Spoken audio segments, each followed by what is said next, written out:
మరి రాష్ట్రానికేమో ఒక విధంగా సపోర్ట్. సేమ్ అంటే విభజన హామీలని అన్నారు. మొన్నటి మనకి కేంద్ర బడ్జెట్ గురించి మనం మాట్లాడుకుంటే ఆ బడ్జెట్ అది కేంద్రానికి సంబంధించిందిగా కనిపించలేదు. ఒక 2, 3 రాష్ట్రాలకు సంబంధించిన బడ్జెట్‌గానే కనిపిస్తా ఉన్నది. కుర్చీ సో, కాపాడుకుంటూ. కాబట్టి ఇయాల ఈ రాష్ట్రంలో ఉన్న ఇద్దరు కేంద్ర మంత్రులున్నారు. ఇయ్యాలకి ఇద్దరు కేంద్ర మంత్రులు కూడా తెలంగాణ ప్రజలకు క్షమాపణ చెప్పాలి. రైట్. బడ్జెట్‌లో ఇయ్యలేకపోయినా మేము తప్పిదం జరిగింది. రేపు భవిష్యత్తులో ఇంకెక్కువ మొత్తంలో పట్టుకొత్తాం ఫ్యూచర్‌లో అని చెప్పి మీరు చెప్పాలి. ఆ చెప్పడంలో కూడా ఇలా బీజేపీ నాయకులు కూడా వైఫల్యం చెందిండ్రు.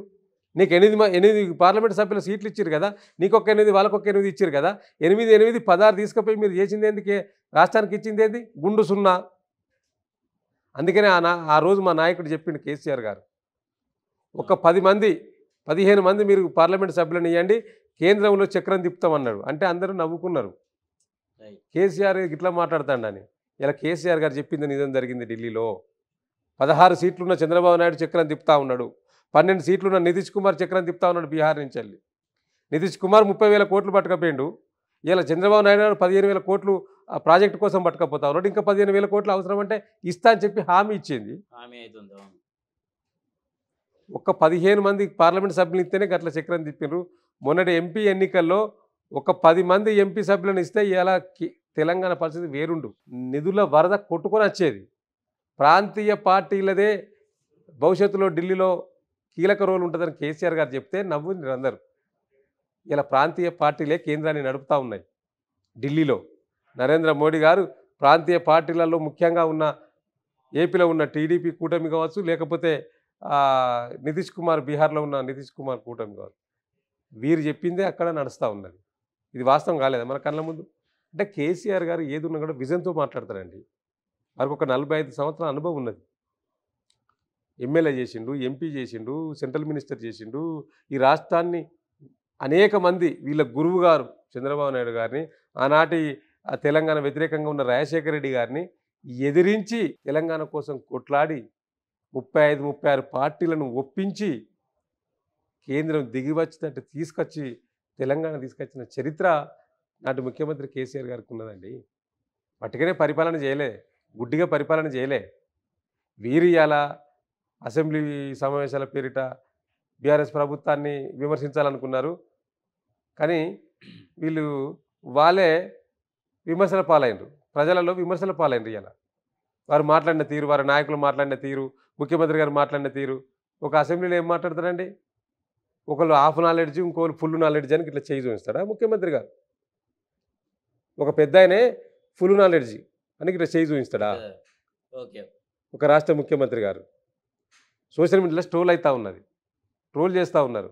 ముఖ్యమంత్రి గారికి ఏమైనా సిగ్గున్నదా అట్లా మాట్లాడతాడా అని. గిట్లాంటి ముఖ్యమంత్రి గారు ఈ రాష్ట్రానికి ఉండడం దురదృష్టం.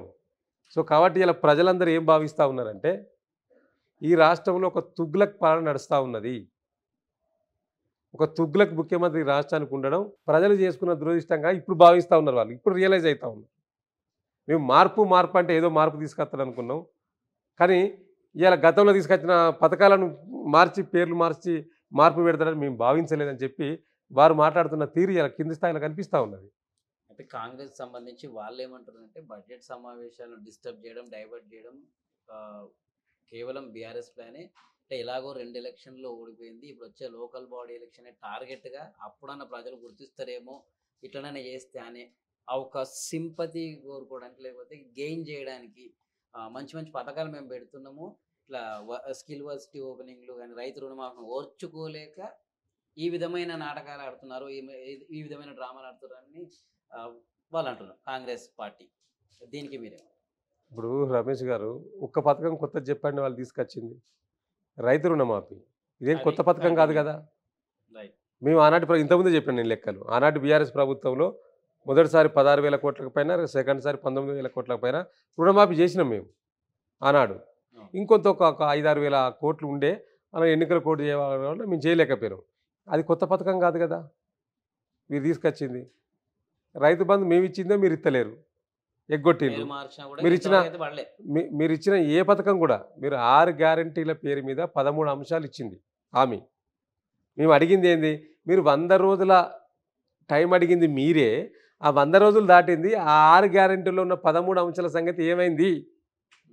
మీరు ఇస్తారన్న మహాలక్ష్మి పథకంలో ఇలా రాష్ట్రంలో ఉన్న 1,50,00,000 మంది ఆడబిడ్డలు ఎప్పుడు నువ్వు నెలకు 2500 వేస్తావా అని చెప్పి వాళ్ళు ఎదురు చూస్తూ ఉన్నారు. వాళ్ళ పరిస్థితి ఏంది? వాళ్ళు అడుగుతా ఉన్నారు క్వశ్చన్ ఇలా గ్రౌండ్లో. నువ్వు ఆనాడు ఏం చెప్పినావు ఎన్నికల ముందు?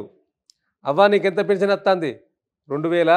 ఇగో మా ప్రభుత్వం ఇందిరమ్మ రాజ్యం వస్తుంది, డిసెంబర్ 9 నుంచి 2000 4000 చేస్తామని చెప్పింది ఈ ముఖ్యమంత్రే కదా. మరి ఇలా 4000 అయిందా? అది కూడా 6 గ్యారంటీల్లో భాగంగా ఉన్నది కదా. 2000 4000 చేసినవా? చేయలేదు కదా. 4000ను దివ్యాంగులకు 6000 చేసినవా? చేయలేదు కదా. చదువుకున్న ప్రతి అమ్మాయికి స్కూటీ కొనిస్తున్నావా?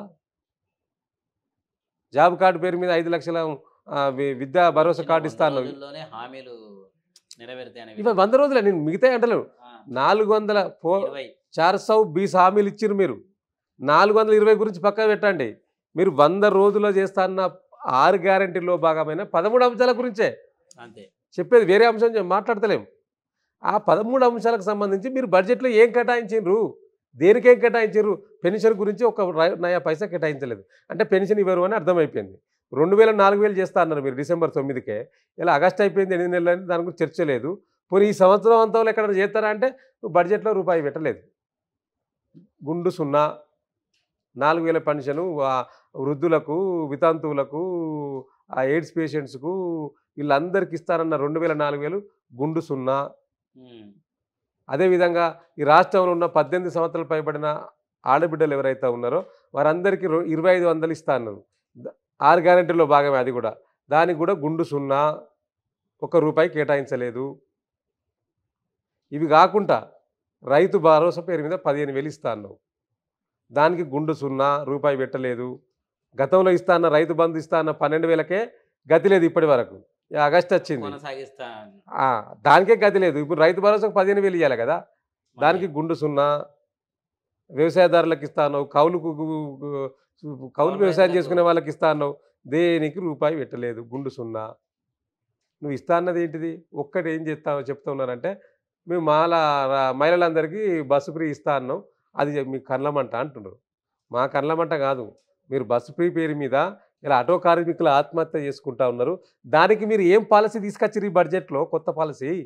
ఆటో కార్మికులు దాదాపుగా ఇప్పటి వరకు 50 మందికి పైగా ఆత్మహత్యలు చేసుకున్నారు ఈ రాష్ట్రంలో. ఉపాధి లేక కరువు అయిపోయింది.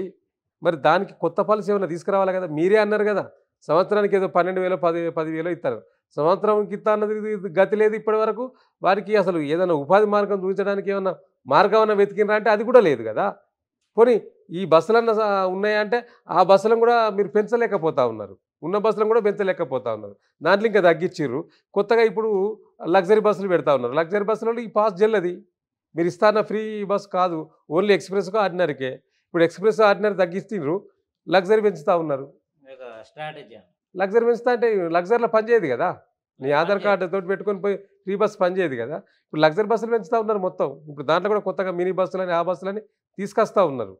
సో కాబట్టి అన్నిటినీ కూడా కటింగ్ మాస్టర్ అయిపోయాడు ముఖ్యమంత్రి గారు. అన్నిట్లో కటింగ్ పెట్టడమే. రైతు రుణమాఫీలో కటింగ్ పెట్టడమే, బస్సు ఫ్రీలో కటింగ్ పెట్టడమే, 200 యూనిట్ల కరెంటులో కటింగ్ పెట్టడమే, ఈ గ్యాస్ పథకంలో కటింగ్ పెట్టడమే. అన్ని కటింగ్ మాస్టర్ ఈ రాష్ట్ర ముఖ్యమంత్రి గారు.